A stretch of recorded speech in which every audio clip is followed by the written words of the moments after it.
Hey guys, I'm basically here to do a review on World Trigger episode 29, and I gotta say this episode of World Trigger,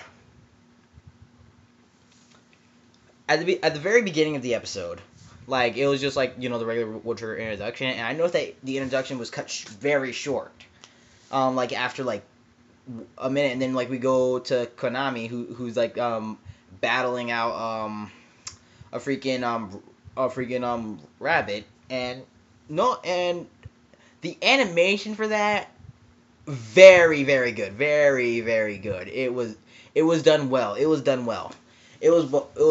It was better than last couple episodes. But then the thing that got me was when, like, the Major Hughes lookalike, the chief of Tamakoma, um the chief of Tamakoma, he comes and asks how the situation was, and I get why the recap was cut short, because it was basically like a 10-minute long recap of, like, the arc thus far. 10 minutes adding the opening. The opening, I didn't mind the opening, because the World Trigger opening happens at least like 10 to 15, 10 minutes in. I don't get that, though. I don't get why the opening happens, like, so late in. Though, like, same with some of the, I think same for the ending of World Trigger 2. Like, I don't get why the opening and ending happen, like, in the middle of something, or of the episode and stuff like that. I'm like, yeah, so that kind of confused me a lot. Anyways, so the second half of the episode is mainly new stuff.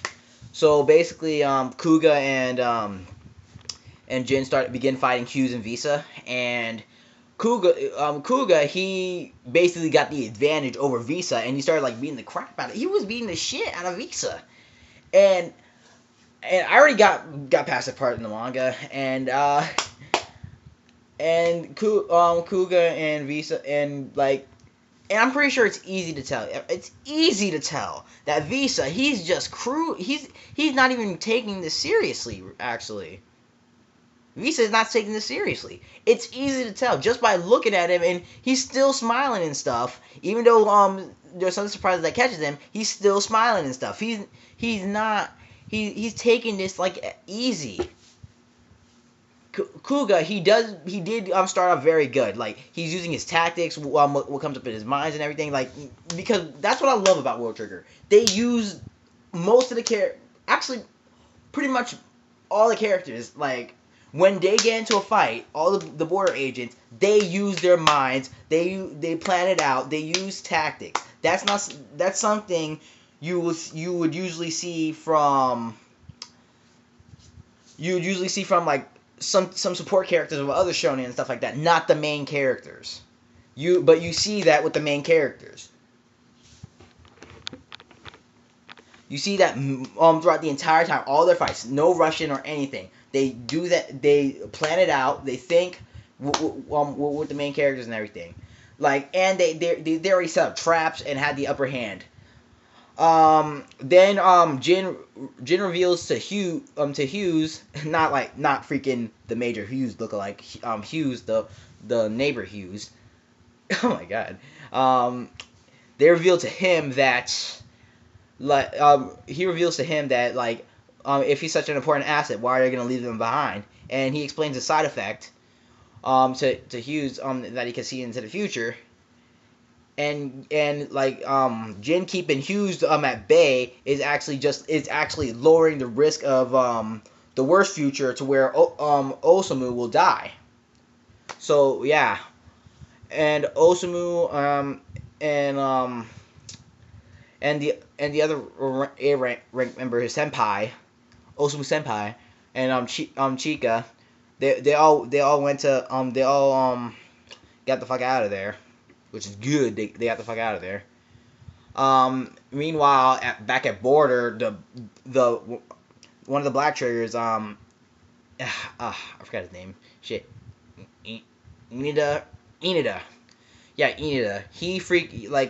He was basically fucking everybody up, and then they managed to restore one of the border agents who were turned into cubes by the rabbits.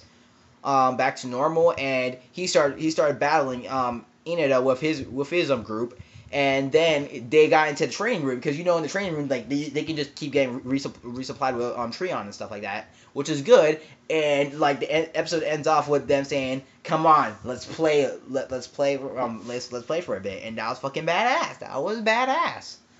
So overall, the episode, it was, I would give it a 4 if it wasn't for the 10 minute recap, man. If it wasn't for the 10-minute recap, I would give it a 4 because it was a good episode. It did the second half mainly did a lot of build up. It was good. Animation pretty good, but the way they handled the first half of the episode, where it was just like a full on 10-minute recap. Oh, we don't even get that from One Piece. We don't get that from One Piece. I get we get recap. Toei does recaps, but 10 minutes long. Damn, man, damn.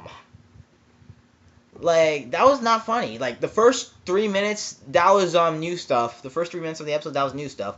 But the next 10, like the next couple minutes until like they cut into to go on to the second half of the episode, that was just nothing but recap. That was pretty. That was like, I do admit, like, I didn't find the recap annoying. I really didn't find it annoying. It was just, yeah, just re-explaining the stuff and what's going on and everything. It was all right. It was an okay recap because when it comes to World Trigger, the recap is actually not annoying as it is One Piece. I'm just saying, the recap of World Trigger is not as annoying as it is One Piece.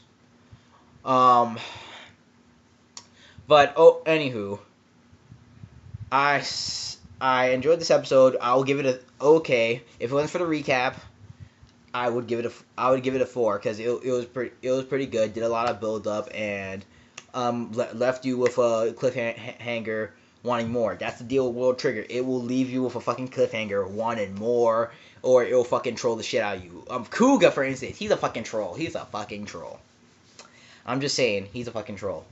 I read the manga, in both manga and anime, fucking troll, straight up. Kuga. Anywho, that's all I have for this review. Like if you want, comment, subscribe. I'm Duke. Have a good day.